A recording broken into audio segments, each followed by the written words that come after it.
தற்போது எதிர்க்கட்சித் தலைவர் ஸ்டாலின் தலைமையில் திமுகவினர் வெளிநடப்பு செய்யும் அந்த நேரலை காட்சிகளை நாம் தற்போது பார்த்துக் கொண்டிருக்கிறோம். மாட்டிறைச்சிக்கான தடை குறித்த தமிழக அரசின் பதிலில் தங்களுக்கு திருப்தி இல்லை என்று கூறி திமுகவினர் தற்போது வெளிநடப்பில் ஈடுபட்டிருக்கிறார்கள். தமிழகத்தில் பசுவதை தடுப்புச் சட்டம் 40 வருடங்களாகவே அமலில் இருக்கிறது என்றாலும் பெரும்பான்மையான மக்களின் விருப்பம் என்னவோ அதன் அடிப்படையில் தமிழக அரசு முடிவெடுக்கும் என்றும் தமிழக அரசின் சார்பில் ஒரு விளக்கம் அளிக்கப்பட்டிருந்தது. அந்த விளக்கத்தில் திருப்தி இல்லை என்று கூறி தற்போது திமுகவினர் வெளிநடப்பு செய்திருக்கிறார்கள். தற்போது எதிர்க்கட்சித் தலைவர் ஸ்டாலின் செய்தியாளர்கள் மத்தியில் தங்களுடைய கருத்துக்களை பதிவு செய்ய இருக்கிறார்.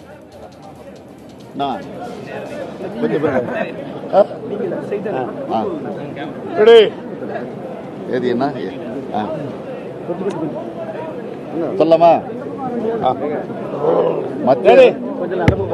மத்திய அரசு கொண்டு வந்திருக்கக்கூடிய மாட்டிறைச்சி தடை சட்டத்தை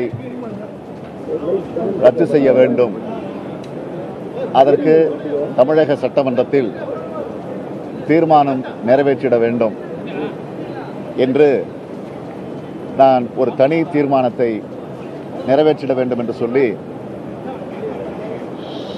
சட்டமன்றம் தொடங்கிய நாளிலேயே அதற்காக சபாநாயகரிடத்திலே நான் கடிதம் கொடுத்து அந்த அடிப்படையில் இன்று சட்டமன்றத்தில் நான் எழுந்து மாட்டிறைச்சிக்கு தடை சட்டத்தை கொண்டு வர இந்த சட்டமன்றத்தில் தீர்மானம் கொண்டு வர வேண்டும் என்று ஒரு பிரச்சனையை எழுப்பினேன். அது மட்டுமல்ல, பக்கத்தில் இருக்கக்கூடிய புதுவை மாநிலத்தில் அதை ஏற்றுக்கொள்ள முடியாது என்று ஏகமனதாக சட்டமன்றத்திலே தீர்மானம் போடுகிறார்கள். அதேபோல் கேரள சட்டமன்றத்தில் அனைத்து கட்சிகளும் ஒன்று சேர்ந்து மத்திய அரசு கொண்டு வந்திருக்கக்கூடிய இந்த சட்டத்தை எதிர்த்து தீர்மானம் போடுகிறார்கள்.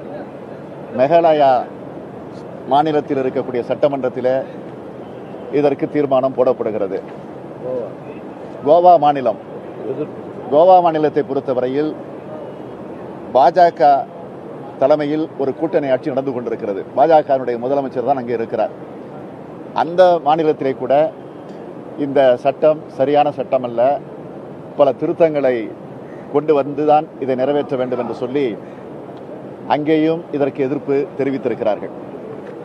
ஆக இந்த நிலையில் திராவிட முன்னேற்ற கழகம் மட்டுமல்ல, காங்கிரஸ் கட்சி, இந்திய யூனியன் முஸ்லீம் லீக் கட்சி, அதிமுகவுக்கு தோழமை கட்சியாக இருக்கக்கூடிய ஓரிரு கட்சிகளும் இதை எதிர்த்து பேசி அதற்கு பிறகு சட்டமன்றத்தில் தீர்மானம் போட வேண்டும் என்று சொல்லி அதற்கு பிறகு பதில் சொல்லுகிற முதலமைச்சர் இதை பற்றியெல்லாம் கண்டுகொள்ளாமல் ஏதோ ஒரு அறிக்கையை படித்துவிட்டு அமர்ந்து விட்டார்.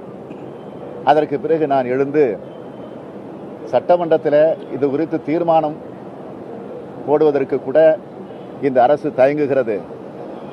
சரி, ஒரு வார்த்தையாவது இதை கண்டிக்கின்ற வகையில் மக்கள் மன்றத்திலும் பத்திரிகையாளர்களிடத்திலும் இந்த சட்டத்தை பற்றி கேட்ட நேரத்தில் இன்னும் படிக்கவில்லை. அதை முழுமையாக படித்ததற்கு பிறகுதான் நான் அது குறித்து கருத்து சொல்லுவேன் என்று முதலமைச்சர் சொல்லி இருக்கிறார். அதேபோல்தான் சட்டமன்றத்திலும் அதை பற்றி எதுவும் பேசாமல் உட்கார்ந்து விட்டார். எனவே இங்கேயாவது அதை எதிர்த்து ஏதாவது பேச முற்படுவாரா என்று நாங்கள் எதிர்பார்த்து காத்திருந்தோம். எதுவும் இல்லை.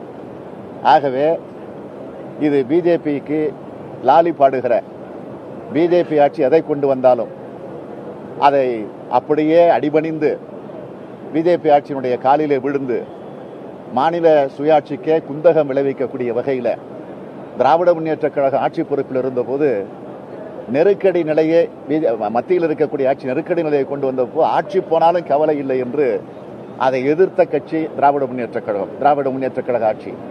ஆனால் இன்றைக்கு இருக்கக்கூடிய ஆட்சி பாரதிய ஜனதா கட்சியினுடைய ஆட்சியின் காலிலே விழுந்து பஜனை பாடுகிற லாலி பாடுகிற ஒரு அரசாக இந்த அரசு இருந்து கொண்டிருக்கிறது என்பதற்கு இன்றைக்கு சட்டமன்றத்தில் நடந்திருக்கக்கூடிய இந்த நிகழ்ச்சி ஒரு சாட்சியாக சான்றாக அமைந்திருக்கிறது.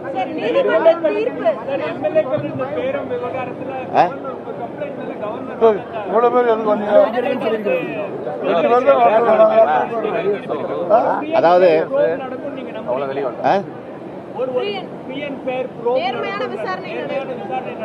அதாவது நாங்க ஏற்கனவே நம்பிக்கை வாக்கெடுப்பு நடந்த நேரத்தில் இது குறித்து என்ன நடந்துச்சுங்கிறது அப்பவே கவர்னத்தில் சொன்னோம். அதுக்கு பிறகு மனு கொடுத்துருக்கிறோம். ஆனால் எந்த நடவடிக்கையும் அப்போ எடுக்கல.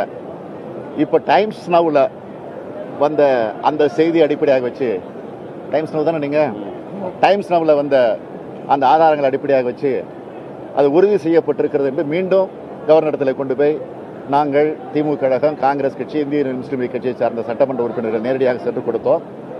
அது இன்றைக்கு தலைமைச் செயலாளருக்கும் சட்டமன்ற செயலாளருக்கும் அனுப்பி வைக்கப்பட்டிருப்பதாக எங்களுக்கு செய்தி கிடைத்திருக்கிறது. என் கவர்னர் மாளிகையில் இருந்த பிரஸ் ரிலீஸ் கொடுக்கப்பட்டிருக்கிறது. ஆகவே இப்பொழுது நடந்து கொண்டிருக்கக்கூடிய ஆட்சி மக்களுடைய ஆதரவு பெற்று மக்களால் நடைபெறக்கூடிய ஆட்சி அல்ல, குதிரை பேரத்தினுடைய ஆதரவு பெற்று குதிரை பேரத்தால் நடந்து கொண்டிருக்கக்கூடிய ஆட்சி இந்த ஆட்சி.